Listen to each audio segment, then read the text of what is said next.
Now let's take a look at where you'll see these cultural references in real life. In this episode, Mr. Burns hires real-life modern-day baseball players after he realizes that all the players he wanted are long dead. The players that he hired are Roger Clemens, Wade Boggs, Ken Griffey Jr., Steve Sax, Ozzie Smith, Jose Canseco, Don Mattingly, Darryl Strawberry, and Mike Scioscia.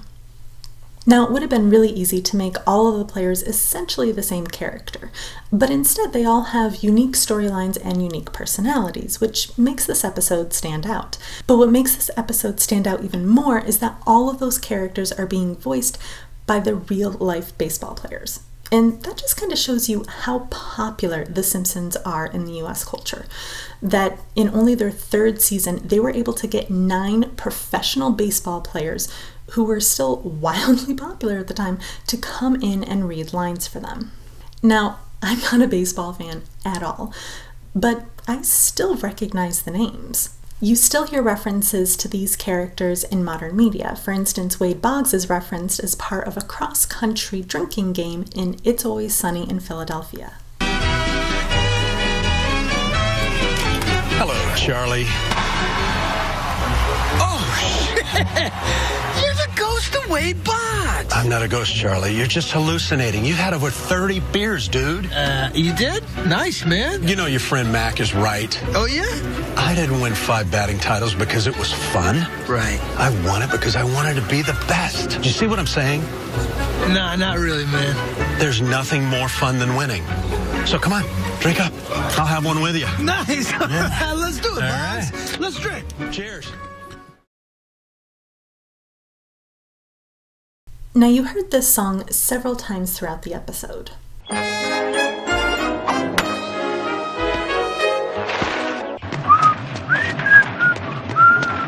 This song is Take Me Out to the Ballgame, and pretty much every American knows it by heart. I don't remember learning it. I don't remember when I learned it. It kind of feels like it's something that I've just always known. And it's such a popular song that you can have an entire stadium of people singing it in time.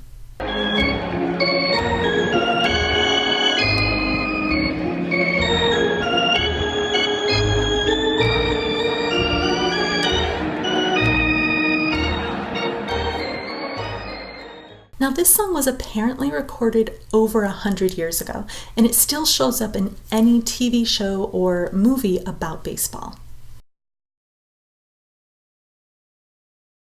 Babe Ruth, or the Great Bambino, is one of the most famous baseball players of all time. You see him referenced all the time in movies and TV shows. For instance, in the 80s classic The Sandlot, the main character loses a ball signed by Babe Ruth, and his friends are horrified that he would even consider playing with it to begin with.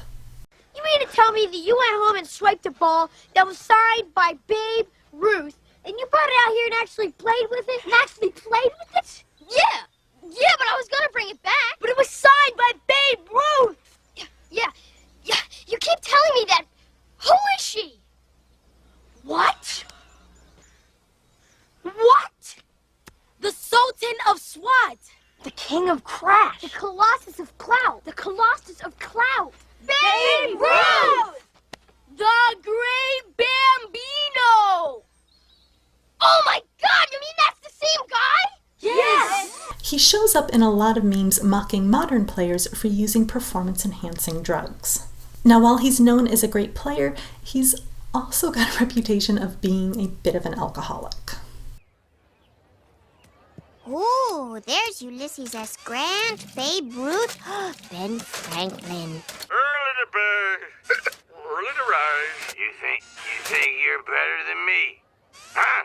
Eee. Babe Ruth is also remembered for the Curse of the Bambino.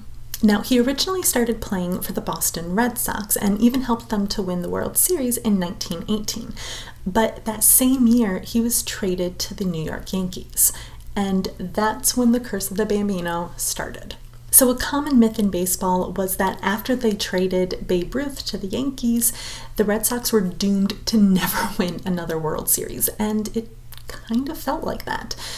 They didn't win the World Series again until 2004, 86 years after they traded Babe Ruth. And you would see headlines of this all across the country, celebrating that the curse was finally broken. Mystery spots are sites that claim to have some kind of supernatural phenomena. If you're on the west coast of the US, there's the Santa Cruz Mystery Spot.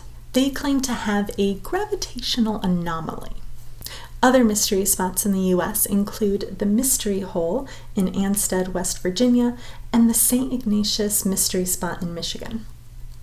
You can also see mystery spots referenced in popular shows like the cartoon Gravity Falls.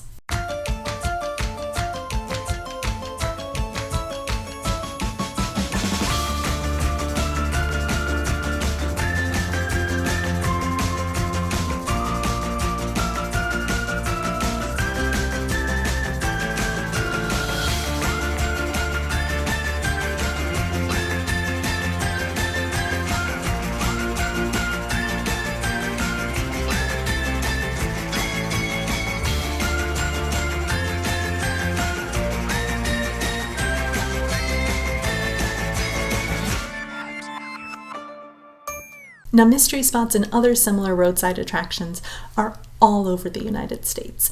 And if you get the opportunity, I highly encourage you to go visit them. So I want to give you a challenge. Now, I don't know where you are in the US, but go online and look for the nearest roadside attraction to you.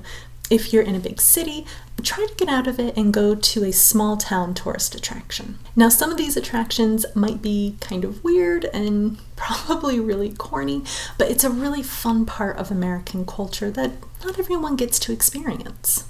Post in the comments and share with everyone where you went and what you did.